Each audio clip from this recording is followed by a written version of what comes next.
Hello friends, this is doctor N K Sinha, chronic and acute disease specialist.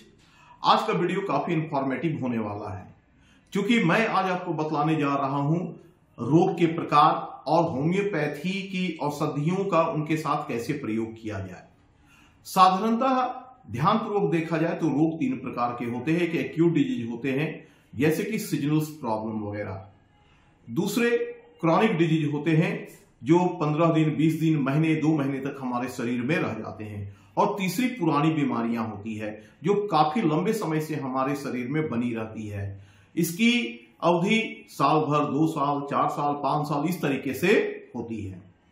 आज का जो topic है वो इन तीनों बीमारियों में किस प्रकार के होम्योपैथिक औषधियों का प्रयोग किया जाता है इसी पर आधारित है, इसलिए यह काफी जानकारी वाली वीडियो है। आप इसे ध्यानपूर्वक सुने और देखें।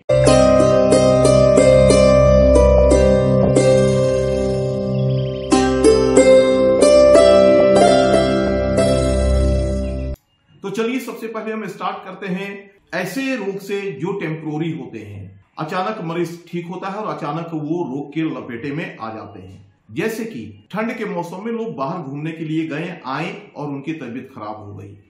ये रोग अचानक आया तो ऐसे परिस्थिति में शॉर्ट एक्टिंग होम्योपैथिक मेडिसिन जिनकी गति कम होती है, अचानक में जिनकी प्रवृत्ति होती है, उन औषधियों को देना चाहिए। इनमें सबसे प्रमुख होते हैं एकोनाइट या बेलाडोना, लेकिन यहां पर भी हमें ध्यान देना पड़ता है एकोनाइट और बेलाडोना के लक्षणों पर। एकोनाइट के जो पेशेंट होते हैं वो हेल्दी होते हैं और उन्हें अचानक रोग हो जाते हैं, जबकि बेलाडोना में रोग की अधिकता चेहरे पर या माथे पर होती है। सर दर्द बहुत अधिक होगा, चेहरा आंखें लाल होगी।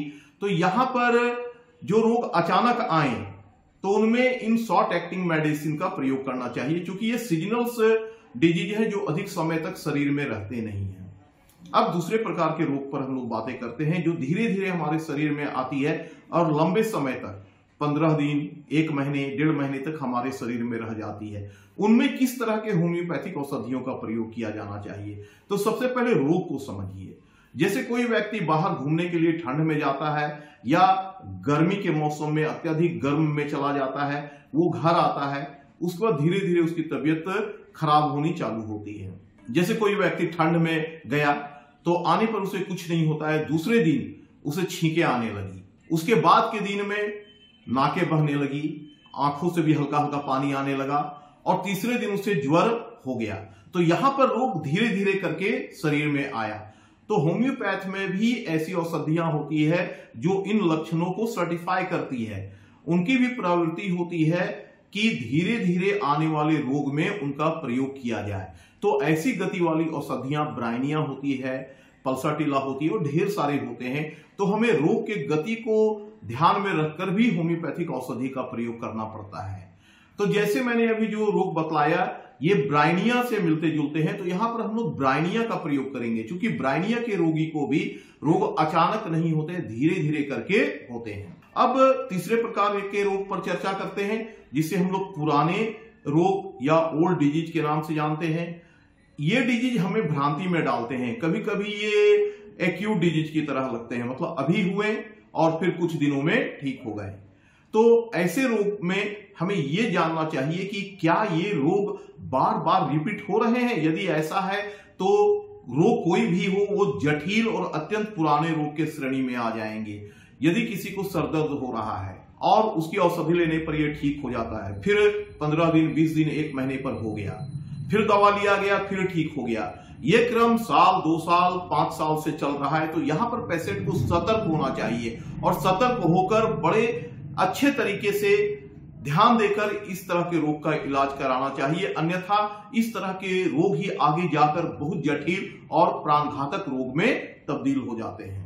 तो ऐसे रोग में हमें ऐसी होम्योपैथिक औषधियों का प्रयोग करना पड़ता है जो बहुत पुराने रोग को जड़ से उखाड़कर समाप्त करती है। ऐसे औषधियों में जैसे थूजा हो गए, सल्फर हो गए, साइलिसिया हो गई, मर्कसॉल हो गए, तो इन सभी औषधियों का प्रयोग हमें करना चाहिए।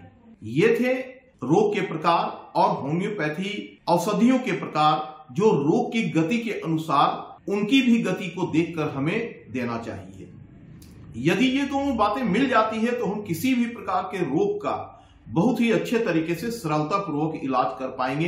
अन्यथा रोग का गति कुछ और होगा और औषधियों की गति कुछ और होगी, तो यहां पर हम कभी भी किसी भी प्रकार के रोग को ठीक नहीं कर पाएंगे। तो ये थे आज के टॉपिक।